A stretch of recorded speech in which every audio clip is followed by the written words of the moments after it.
ಇನ್ನಷ್ಟು ತಪ್ಪು ದಾರಿಗೆ ಹೋಗುತ್ತೆ. ಇದೆಲ್ಲ ಮಾಡೋ ಬದಲು ನೀವು ಏನಕ್ಕೆ ಬಂದಿದ್ದೀರಾ, ನಿಮ್ಮ ಕುಟುಂಬ ನಿಮಗೆ ಹೊರಗಡೆ ಹೆಂಗೆ ಕಾಯ್ತಾ ಇದೆ, ನಾವು ಒಳಗಡೆ ಇದ್ದೀರಿ, 3 ಹೊತ್ತು ಊಟ ಹಾಕ್ತಾರೆ, ಅವ್ರು 1 ರೂಪಾಯಿಗೆ ಎಷ್ಟು ಅಲಿತಾ ಇರ್ತಾರೆ ಬಿಲ್ ಮಾಡಿಸ್ಬೇಕು ಅಂತ. ಪ್ರತಿಯೊಂದು ಒಂದು ಸ್ವಲ್ಪ ಕೌನ್ಸಿಲಿಂಗ್ ಕೊಡುವಂಥ ಸೆಂಟರ್ಸ್ ಇದ್ರೆ ಒಳಗಡೆ ಸ್ವಲ್ಪ ಪರಿವರ್ತನೆ ಆಗಿ ಬದಲಾವಣೆ ಆಗಿ ಬರ್ತಾರೆ.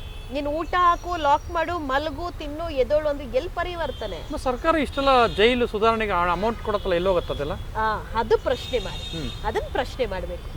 ಬೇಸಿಕ್ ಒಂದು ಮಸ್ಕಿಟೋ ಸ್ಪ್ರೇ ಇಲ್ಲ, ವಾಟರ್ ಇಲ್ಲ, ಅಂಡ್ ಒಂದು 15-20 ಎಕರೆ ಇರುವಂತ ಜಾಗ ಅದು ಪರಪ್ನಗರ ಜೈಲು.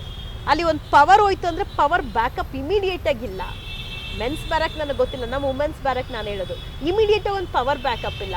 ನೀರಿಲ್ಲ ಅಂದ್ರೆ ಒಂದು 100 ಬೋರ್ ಇರುತ್ತೆ, ಇಲ್ಲ ಅಂದ್ರೆ ಆಲ್ಟರ್ನೇಟ್ ಹಂಗೆ ಅರೇಂಜ್ ಮಾಡ್ಬೇಕು. ಯಾಕಂದ್ರೆ ವಾಟರ್ ಇಲ್ಲ ಅಂದ್ರೆ ಹೆಣ್ಮಕ್ಳು ಇರುವಂತ ಜಾಗದಲ್ಲಿ ತುಂಬಾ ಗಲೀಜು.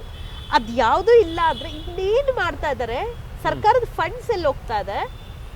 ಊಟ ಅನ್ನ ಸಾಕಾಯ್ತಂದ್ರೆ ಅನ್ನ ಇನ್ನು ಬೇಕಾ ಅಂತ ಕೇಳಲ್ಲ, ಇಲ್ಲ ಸಾಂಬಾರ್ ಖಾಲಿ ಆಯ್ತಂದ್ರೆ ಬೇಕಂತ ಕೇಳೋದಿಲ್ಲ, ಹೊಟ್ಟೆ ತುಂಬಾ ಊಟ ಹಾಕಲ್ಲ, 100 ಮಾತು ಅಂದು ಊಟ ಹಾಕ್ತಾರೆ. ಏನಿದು? ಅಲ್ಲ ಕೇಳಿದ್ರೆ 2 ಸಲ ಕೊಡಲ್ವಾ? ಕೊಡೋದಿಲ್ಲ ಸರ್, ಕೊಡೋದ ಇಷ್ಟಿಷ್ಟೇ ಊಟ ಹಾಕ್ತಾರೆ ಪಾಪ ಅರೆ ಹೊಟ್ಟೆ. ತುಂಬಾ ಬೇಜಾರಾಗುತ್ತೆ ಸರ್, ಸಾಕಾಗಿಲ್ಲ ಅಂತ ಹೇಳ್ತಾರೆ, ತುಂಬಾ ಬೇಜಾರಾಗುತ್ತೆ. ಎಷ್ಟು ಬೈಕೊಂಡು ಹೋಗ್ತಾರೆ ಗೊತ್ತಾ, ಈ ಊಟಕ್ಕೆ ಇಷ್ಟು ಅನ್ಸ್ಕೊಳ್ಬೇಕಲ್ವಮ್ಮ ಅಂತ.